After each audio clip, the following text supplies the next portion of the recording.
Hey guys, man, like to bring us some more things, right? Ace Attorney Trials and Tribulations. In the last part, we started off with the testimony of John Armstrong, the head chef and owner of Tribulations. He told us about what exactly Victor Kudo saw.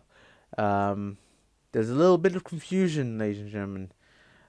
Basically, Mr. Armstrong here, thinks that Kudo was looking for a mirror, and that's why he thinks that the victim, Glenn Elg, picked up the coffee cup with his left hand and had the earpiece and his HMD in his left ear, but actually he was looking in a mirror. So we're gonna find out exactly what this mirror is all about. Hello, is everyone sitting comfortably? The mirror, it was the middle of the restaurant, dividing the 2 hours. There's one seat from which you have seen an image of the victim. That was the seat of the table next to the victim's. That was oh my god, this is so hard to read. That was where the old man was sitting.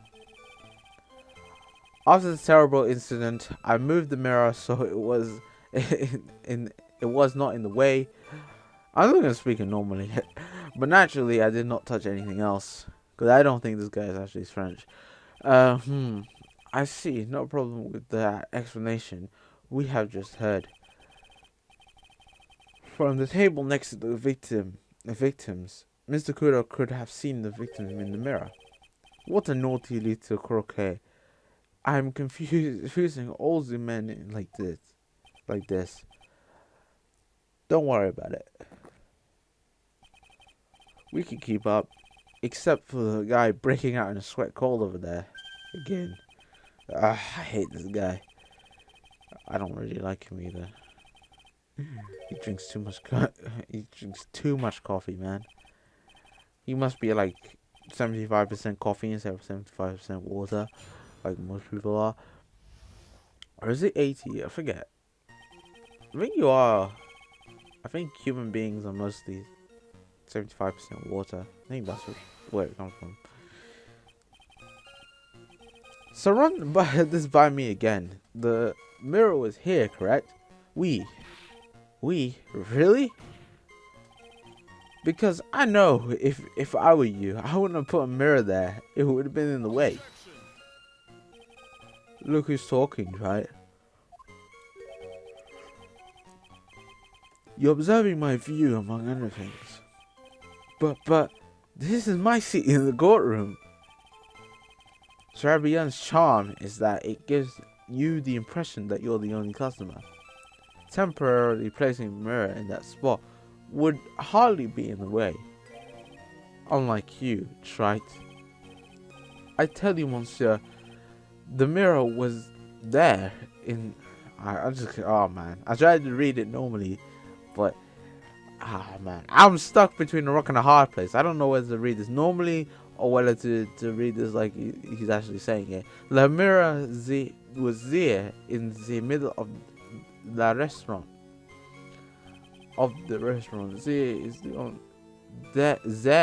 is the only one seat from which you could have seen an image of the victim. I swear that's not how you say it.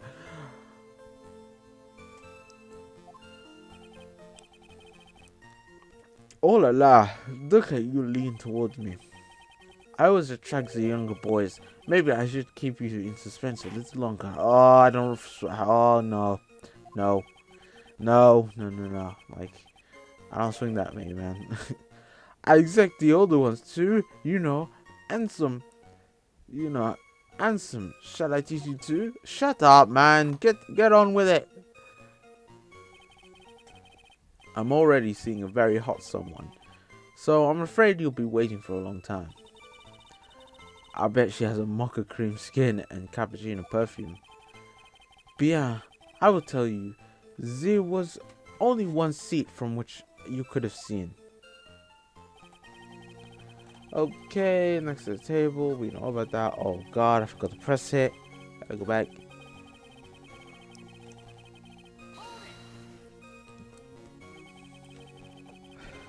So why can you only see the victim from that particular seat?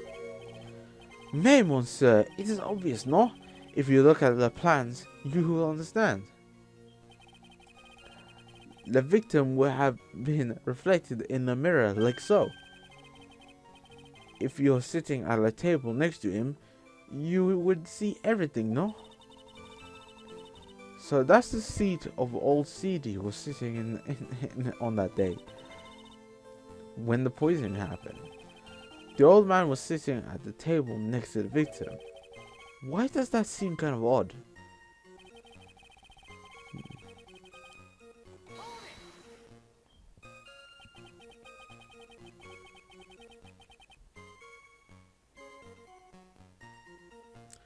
I don't think there was a mirror. I think it's bullshit. Oui, exactement. Actually, I have to think about this. You moved the huge mirror like that all by yourself. What can I say? I know how to pick up things, Ansem. Oh god, no. Goto actually laughed at something. Well, given the witness's physique, he must go to the gym every day. Doesn't mean one day. It doesn't miss one day of leg day, man. And arm day. I don't know how people talk about the gym, man. It's like one of those things where, you know, it's one of those things where everybody I know, not everybody I know, but most people I know go to the gym now. It's like this big thing now. Everyone goes to the gym. Everyone does. I don't, because I'm a lazy fuck. But everyone goes to the gym now. And they're all using terms like cardio and fucking leg day and building up muscle and shit like that. And I'm just sitting here and I was like, don't you guys go to the gym to get healthy? Like, but you know, especially the guys now, they want to go to the gym all the time. Women as well, a bit more. Women now, it's like this thing now. This thing, I don't know where it came from. Like, I remember back in the day, no one bothered to go to the gym because of how expensive it was. But now everyone goes. It's nuts. Anyway, I wasn't really paying attention to the last bit he was saying. Actually, I did not touch anything else. Oh yeah! Fucking the flower vase. This should be knocked over, but it's not. Did not touch anything else. Yes, you did. The piece of evidence contradicts with this testimony. We have heard, Your Honor. The cry photo? Yes, this photo clearly shows something that theoretically should not exist. What on earth do you mean by that, Mr. Wright? Should not exist? Huh. Sounds like you're describing a cell try. Now then, if the defense would please clarify its statement. Okay, that's something that should not exist. This thing right here. I think it's pretty obvious that this is what should not be in the picture. The vase?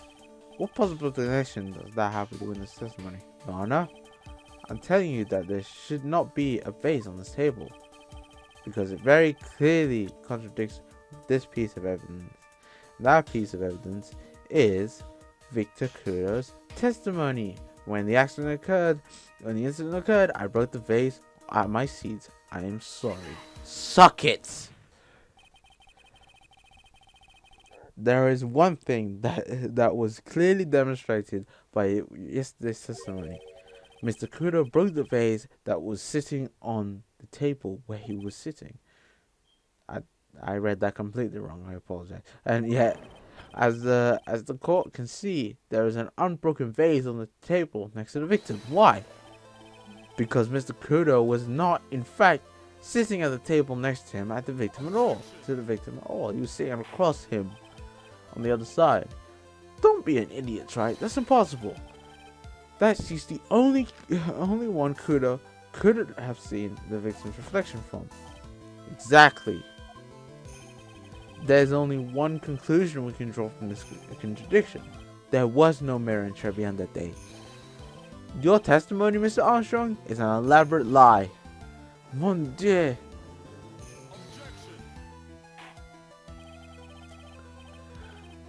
Don't try to confuse the court, Wright. Obviously, the witness cleaned up the buzz while the police were taking the time getting to the crime scene. That's wrong, Mr. Gordo.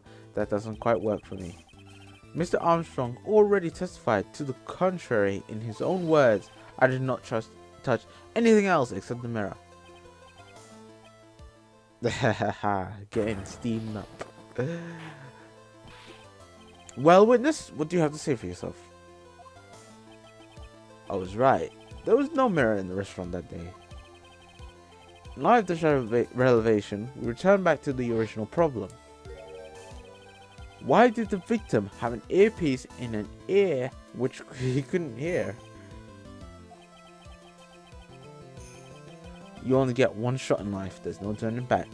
If you wanted to claim that the mirror wasn't there, right, then this problem is all yours. How do you explain what the old man saw? If I can answer this, then I'll be that much closer to the truth. I can feel it. Are you okay? Can you really solve this contradiction, Nick? There's more than just this one contradiction, Maya. What do you mean? Remember what Maggie told us? There was another man at the victim's table, and there was a sample CD on the victim's table. It's all the files. It all flies in the face of Mr. Kudo's testimony. And I think I know the reason why nothing in this case is adding up.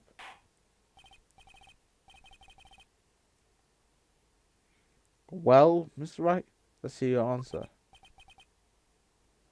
Yes, Your Honor. The reason behind all the contradictions in Mr. Kudo's testimony. Mr. Kudo made a mistake. The ear doctor made a mistake. The victim was phony. There's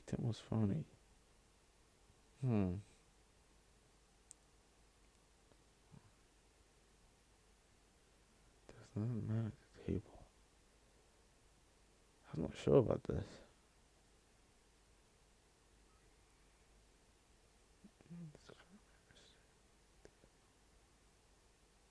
It's not these two. I'm just gonna go for it. I'm not sure. This case is riddled with contradictions, yet there is one very simple answer that kills them all. Please enlighten us, because I'm not sure. The incident Mr. Kudo witnessed and the incident the victim experienced were two completely different events. What? What? Oh, the victim that Mr. Kudo saw wasn't Mr. Glenn Elg at all. It was an imposter, a phoner, a pony pretending to be Mr. Elg. Obviously, unlike the victim, there was nothing wrong with the imposter's left eardrum. That's how he ended up wearing the earpiece in his left ear by mistake. And my voice has gone. Oh dear. Had to do a cough. So you're saying there's an imposter? Man, I gotta move closer to my computer. It's so far away. Order in the court. Sit us down, or I'll clear the courtroom. Quiet, Gramps. Why don't you clear out here, huh? What did you say? Trite, are you saying that what Mr. Kudo saw was a setup? Yes. Someone pretended to be Glenn Elg and acted out the whole coffee poisoning. All for the express purpose of creating a witness out of one Mr. Kudo. Get real, Trite. Why would anyone want to do that? Isn't it obvious? The thing Mr. Kudo was most insistent about in his testimony was the serving girl brought him cappuccino, but she put something in it. That's the serving girl, right? There in the defense's chair. I remember her well. It's so hard to believe, but there was one and only one reason to show Mr. Kudo that this fake poisoning. To show Maggie Bride in the act of poisoning the coffee. Are you insinuating that the waitress in the old man's story was a fake as well? It's true that there were no other customers in the restaurant at the time, but is it also true that the chef here, he would have noticed what was happening? That's right. Well, witness, if your restaurant really was the scene of such theatrics, you would have known about it, correct? Oh la la, this is most difficult for me. No, it's quite simple. All you have to do is testify. You are under oath. That, after all, was there in fact a phony at Tribulations that day? The defense demands that Mr. Armstrong tell the whole truth about what happened.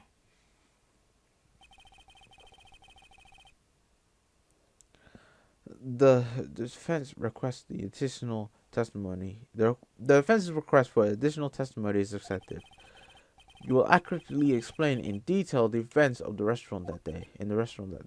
Oui, oui. Okay. Finally, are we gonna get an explanation? The victim, Glenn Elk, came to my restaurant alone. I remember the old man arrived not long after him. There was no other customers. When he got word he won the lottery, more. Elg became very excited. It was approximately 5 minutes later that the poisoning incident occurred. No, there was no time for a phony to do the acting.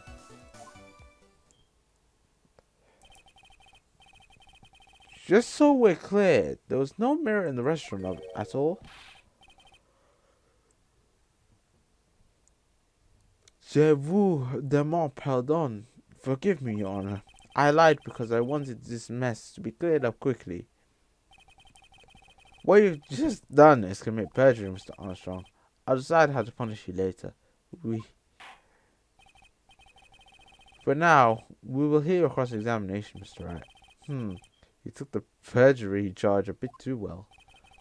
But I'm guessing he'll be in more serious trouble after the cross-examination in the restaurant. And we're going to complete that cross-examination in the next part, ladies and gentlemen. Yeah, I've decided to do these parts a little shorter because, I'm running, because I don't have much time these days, and it's like, it's like I don't have much time these days, and I kind of have 2 Let's Plays to do, which is kind of crazy. But anyway, thank you guys for watching. Hope you guys enjoyed. Leave a like if you did, and of course subscribe for more. And I'll see you guys later for some more Phoenix Wright Ace Attorney, Trials and Tribulations. Peace.